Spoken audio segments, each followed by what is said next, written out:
أعوذ بالله من الشيطان الرجيم. بسم الله الرحمن الرحيم. السلام عليكم ورحمة الله تعالى وبركاته. الحمد لله رب العالمين، والصلاة والسلام على رسول الأمين وعلى آله وأصحابه ومن تبعهم بإحسان إلى يوم الدين، أما بعد. أعوذ بالله من الشيطان الرجيم. بسم الله الرحمن الرحيم. إذا جاء نصر الله والفتح ورأيت الناس يدخلون في دين الله أفواجا فسبح بحمد ربك واستغفر إنه كان توابا. صدق الله العلي العظيم.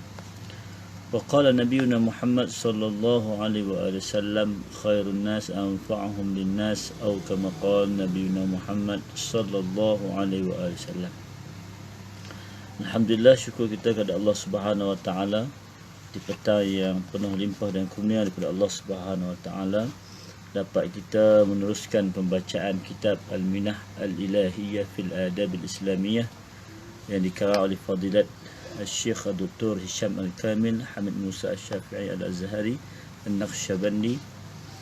Telah sampai kita pada tajuk adab-adab bersedekah. Alhamdulillah, pada pertemuan yang lalu, iaitu minggu lepas, telah kita bacakan adab-adab bersedekah. Cuma kita ingin menyambung sedikit daripada adab-adab yang telah kita bacakan tersebut, iaitu fadilat bersedekah. Semua orang mengetahui bahawasanya bersedekah, infak, menyumbang ataupun memberikan sesuatu daripada pemilikan kita kepada orang lain dengan maksud hadiah dan juga bantuan dan juga sebagainya, adalah satu perkara yang sangat baik, satu perkara yang sangat dituntut, sama ada daripada sudut syarak itu sendiri, dan juga daripada sudut kemanusiaan juga, sebagai satu perkara yang sangat dikagumi oleh manusia apabila ada manusia yang pemurah, ada manusia yang suka memberikan pemilikan ataupun infak daripadanya kepada orang lain, maka itu satu sifat yang mulia. Maka Nabi SAW telah membawa akan akhlak yang mulia ini, kerana kita sebagai seorang Islam, tujuan hidup kita di atas muka bumi Allah Subhanahu Taala ini bukan hanya untuk diri kita, bahkan untuk orang lain mengambil manfaat daripada kita. Bahkan ada di dalam harta kita itu hak-hak orang lain yang perlu kita sampaikan. Jadi Nabi SAW sebagai contoh tauladan yang sangat-sangat tinggi pada kita umat baginda Nabi SAW, untuk mengikut jejak langkah baginda Nabi SAW dalam bersedekah, dalam memberikan infak. Nabi SAW menyatakan bahawasanya sedekah itu satu perkara yang sangat mulia. Antaranya banyak hadis-hadis Nabi SAW yang menceritakan mengenai sedekah.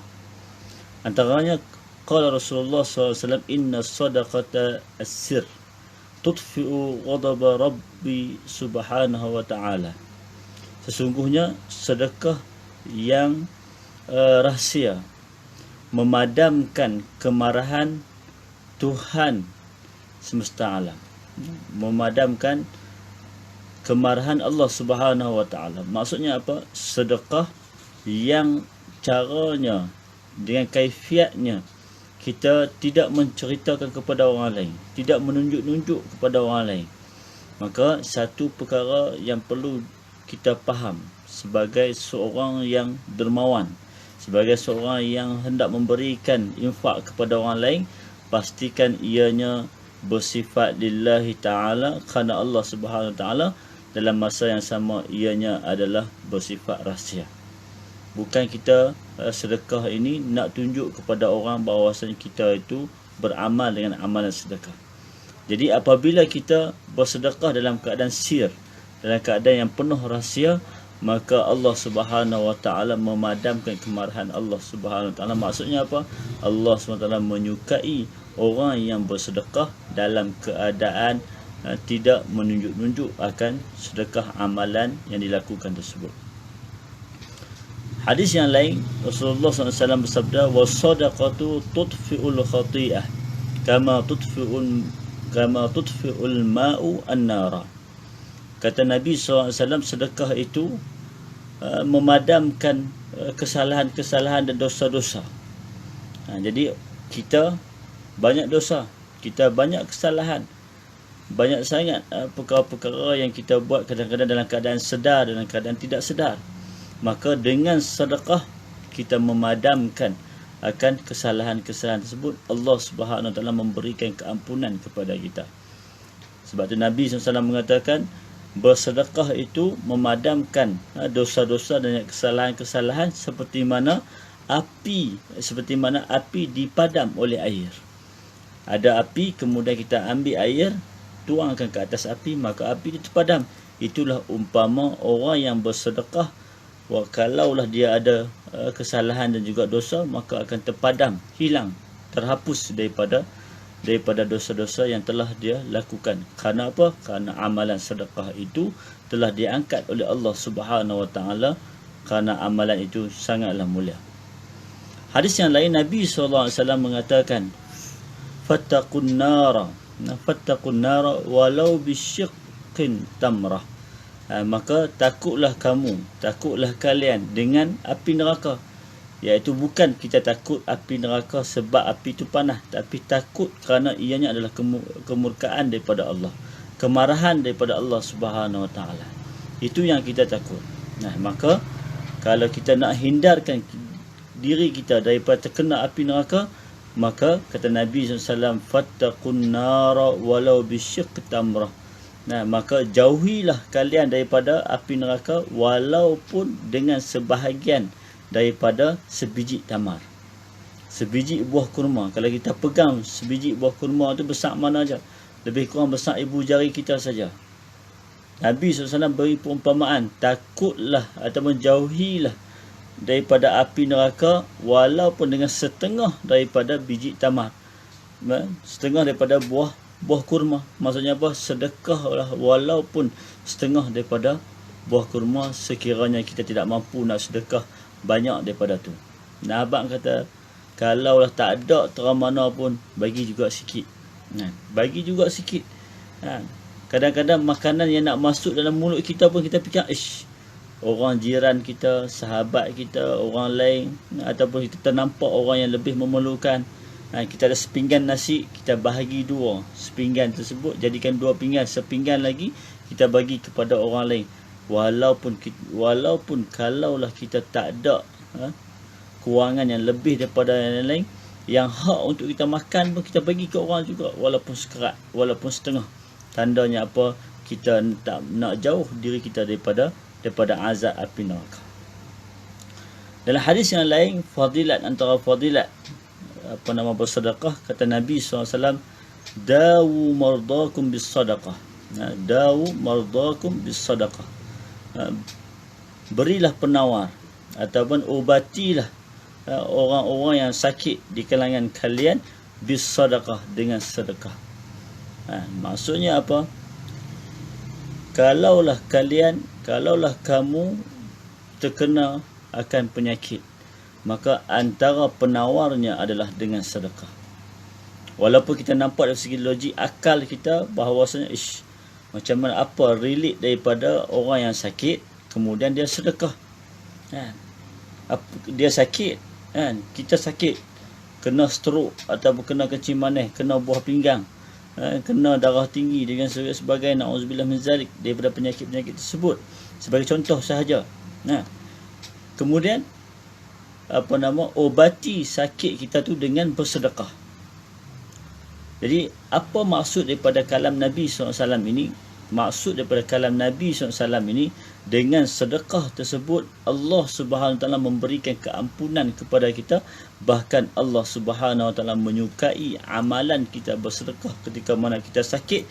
Tanda kita syukur dengan apa yang Allah Taala berikan kepada kita, dengan sebab kita syukur, dengan sebab kita redha dengan apa yang kita terima, dengan sebab kita itu mengingati orang lain yang lebih memerlukan pada saat ketika tersebut, maka dengan rahmat Allah Subhanahu Taala, Allah Subhanahu Taala akan menyembuhkan penyakit kita. Allah Subhanahu Taala akan menyembuhkan penyakit kita.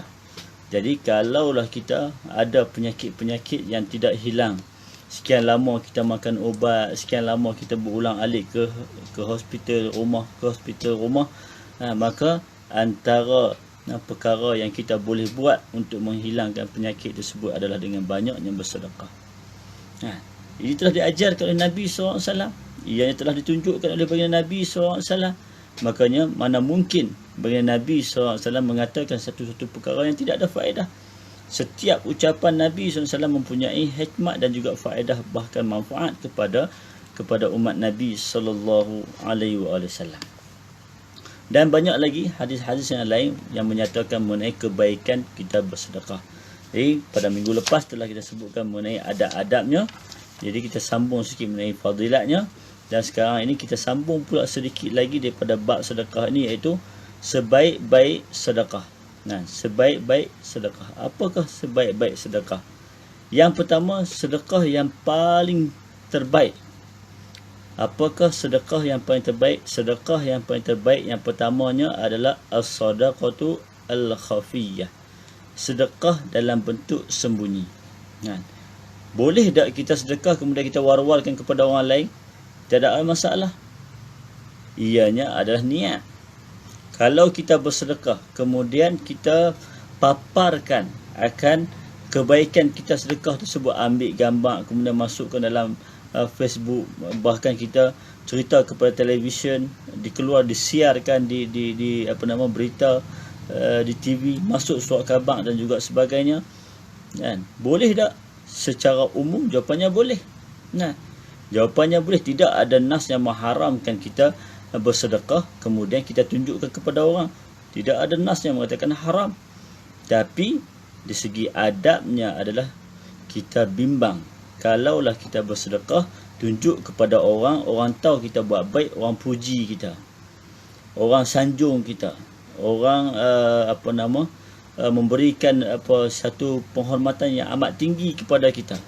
Dibimbangin apabila kita disanjung, apabila diberikan penghormatan yang tinggi kepada kita disebabkan kita itu orang yang dermawan, maka terubah akan niat kita daripada kita nak sedekah lillahi ta'ala akan jadi sedekah untuk pandangan manusia ataupun riak dan juga menghilangkan pandangan Allah Subhanahu Wa Taala. Na'udzubillah min zalik. Maka sebabkan itu para ulama mengatakan sedekah yang terbaik adalah as-sadaqatu al-khafiyah. Sedekah dalam bentuk sembunyi, secara sembunyi, tak ada orang tahu. Kita sedekah, kita sembunyikan, tak cerita pada orang, bahkan kita ambil gambar apa pun. Namun nak kata sedekah yang kita war-warkan kepada orang lain dengan niat yang baik, nak mendakwah kepada orang lain supaya orang lain ikut kita, tiru cara kita, itu tidak ada masalah.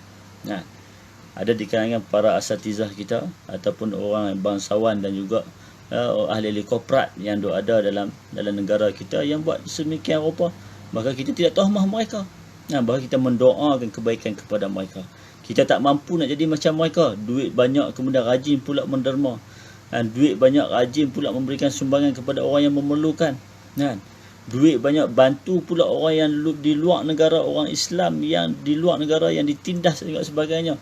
Mampu mereka sampaikan akan kewangan tersebut ataupun sumbangan tersebut sampai kepada mereka. Kalau kita tak mampu, maka kita doakan kebaikan kepada mereka dan doakan apa sahaja yang mereka sumbangkan tersebut mendapat qabul daripada Allah Subhanahu Wa Taala. Kemudian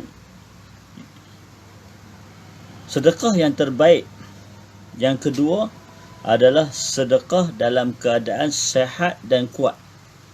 Dan as-sadaqatu fi hal as-sihhati wal quwwah, iaitu sedekah dalam keadaan sehat dan kuat. Boleh tak sedekah dalam keadaan sakit? Boleh. Tapi sedekah yang terbaik masa kita sehat, masa kita kuat. Biasanya waktu tu kita bila ada harta banyak, ada sahaja benda yang kita nak buat. Tapi kalau waktu tu kita walaupun sehat, walaupun kuat, tenaga masih kuat, umur masih muda, jiwa masih muda, tapi kewangan yang kita ada, harta yang kita ada, kita infak fi sabilillah. infak kepada jalan kebenaran, infak kepada pusat-pusat pengajian yang memerlukan, infak kepada fakir miskin yang memerlukan.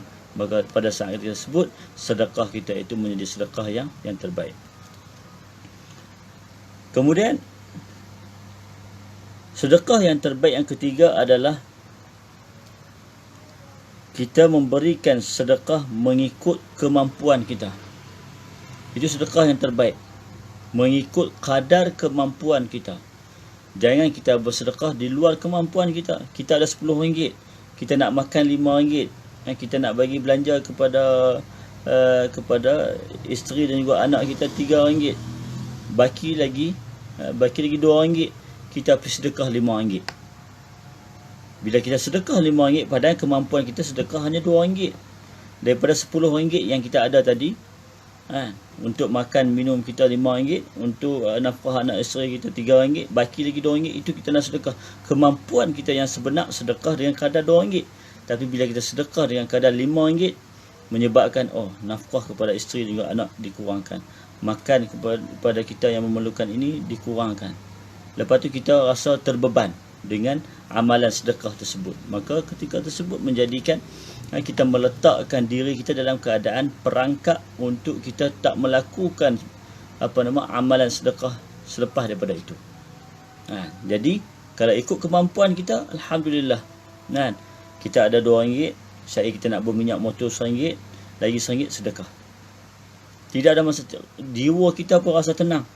Itu ada sedekah yang terbaik. Mengikut kadar kemampuan kita.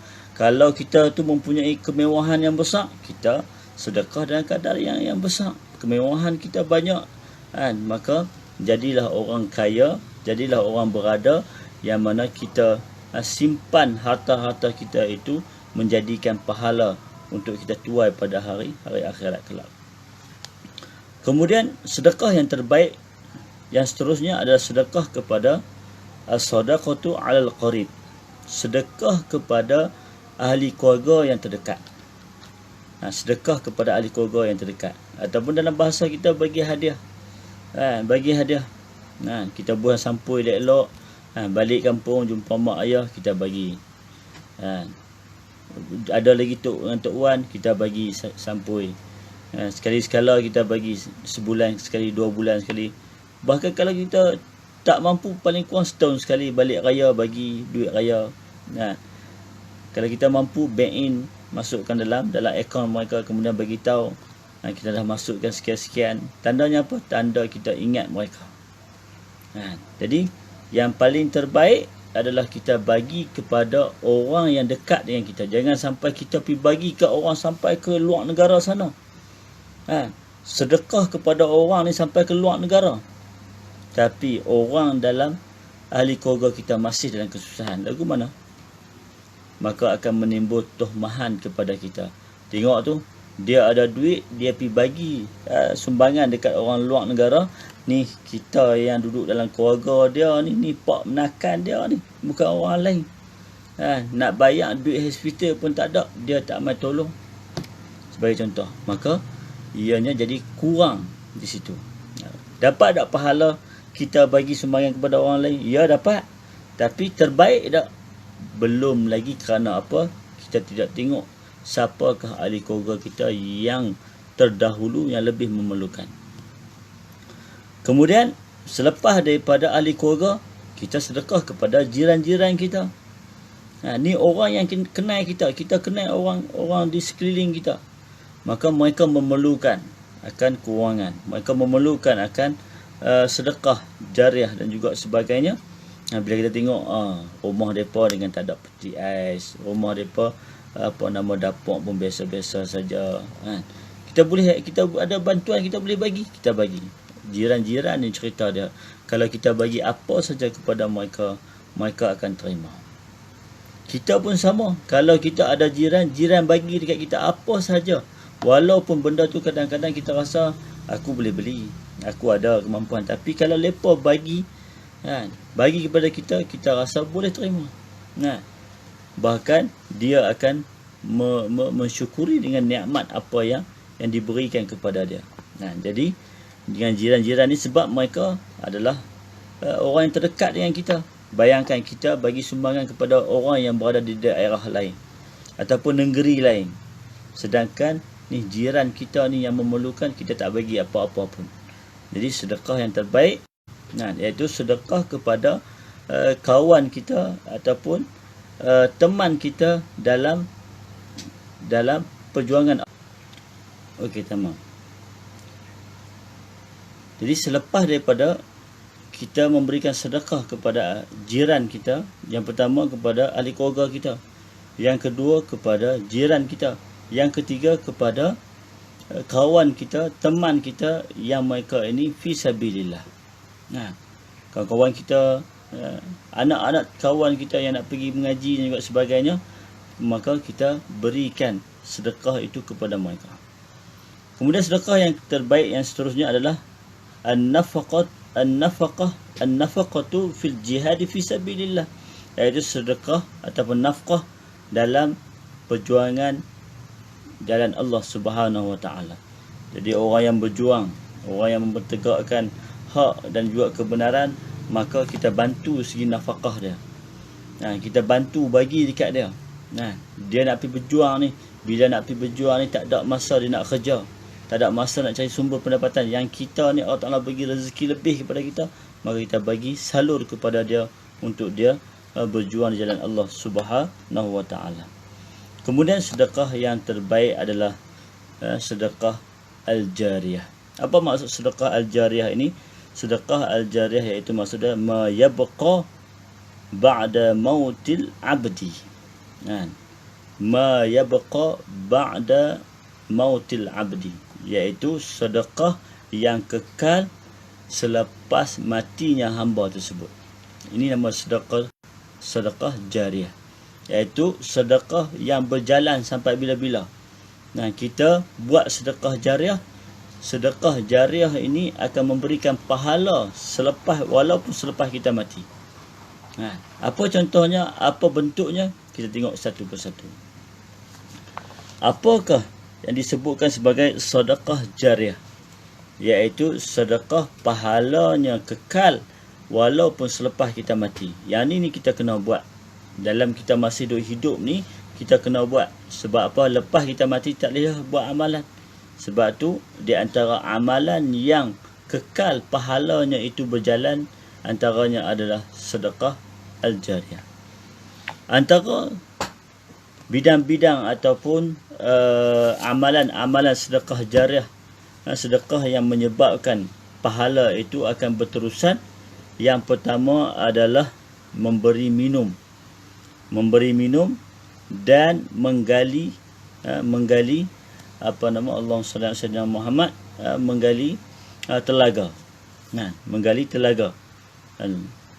Hifrul abar, suqiyal ma wa hifrul abar, iaitu kita memberi orang minum dan juga menggali ataupun membelanjakan duit kita itu untuk digunakan untuk menggali air dan ianya di telaga, dan telaga tersebut akan diminum oleh kaum muslimin sampai bila-bila. Selagi mana telaga itu digunakan untuk diminum oleh kaum muslimin, digunakan akan manfaat dan juga faedahnya, maka pahala kita berterusan. Ini bentuk pahala yang berterusan. Kemudian yang kedua, it'amut ta'am, iaitu memberi makan, memberi minum yang pertama. Yang kedua, memberi makan. Memberi makan ini adalah pahala yang sangat besar. Sebagai contoh, kita sediakan nafkah untuk makan minum kepada pelajar-pelajar di sekolah. Bulanan kita masukkan, tahunan kita masukkan sumbangan tersebut kepada sekolah-sekolah, sehingga mereka boleh menggunakan sumbangan kita itu untuk diberi makan kepada pelajar-pelajar yang belajar ilmu, khususnya ilmu Islam. Maka mereka ini makan dengan rezeki kita, mereka membesar dengan rezeki kita, maka mereka mengaji, mereka diberikan keluasan masa untuk belajar dengan rezeki kita yang kita belanjakan, yang kita infakkan kepada mereka. maka kita tergolong dalam golongan orang yang membantu orang yang membuat baik, maka kebaikan mereka itu kita juga mendapat tempias pahalanya. Kemudian yang ketiga, membina masjid. Membina masjid. Jadi kalau kita tengok ada di kawasan kita ada yang masjid nak dibina, ada yang surau yang nak dibina. Masjid ni apa? Surau ni apa? Rumah Allah Subhanahu Wa Taala. Maka orang yang membina rumah Allah, orang yang membantu untuk membina rumah Allah Subhanahu Wa Taala, maka akan mendapat pahala yang berterusan. Kata Nabi SAW, man bana masjidan man bana masjidan yabtaghi bihi wajhillah bainallah banallahu lahu baitan fil jannah. Banallahu lahu baitan fil jannah. Siapa yang membina masjid, iaitu mengharapkan akan pandangan daripada Allah, iaitu kerana Allah Subhanahu Wa Taala, Allah SWT akan membina satu rumah kepada dia di syurga Allah Subhanahu Wa Taala. Tandanya apa? Orang yang berusaha, yang memberikan infak dan juga sumbangannya untuk membina rumah Allah Subhanahu Wa Taala di dunia, maka Allah Taala akan membina rumah kita di syurga Allah Subhanahu Wa Taala. Maka ini satu perkara yang sangat murni, yang sangat hebat. Kita ada sumbangan sedikit, walaupun sedikit, maka dikira oleh Allah Subhanahu Wa Taala. Kemudian antara sedekah al-jariyah yang kita boleh buat juga adalah al-infaq ala nashril ilm, iaitu kita memberikan infak untuk menyebarkan ilmu Islam. Seperti contoh kita mengedarkan Al-Quran Al-Karim, mengedarkan Al-Quran Al-Karim, mengedarkan kitab-kitab secara percuma. Kita beli kitab, kemudian kita edarkan secara percuma.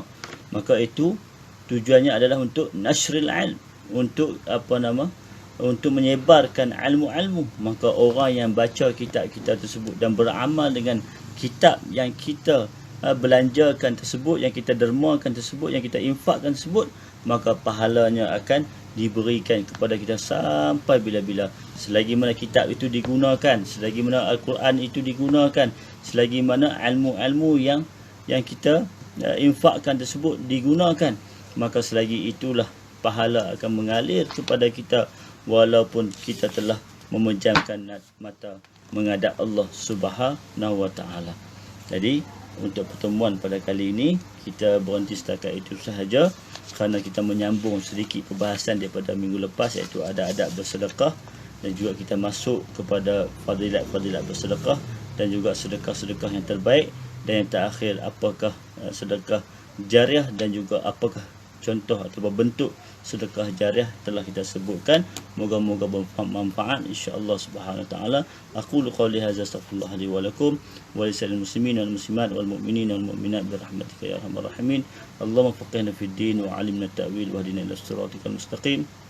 Allahumma ja'alna min al-khair, Allahumma ja'alna min al-'ilmi wal 'amal, Allahumma ja'alna min tawfiq wal hidayah, Allahumma ja'alna min jannatika ya Allah ya Rahman ya Rahim ya Akram al-akramin ya badi'as samawati wal ardi ya zal jalali wal ikram.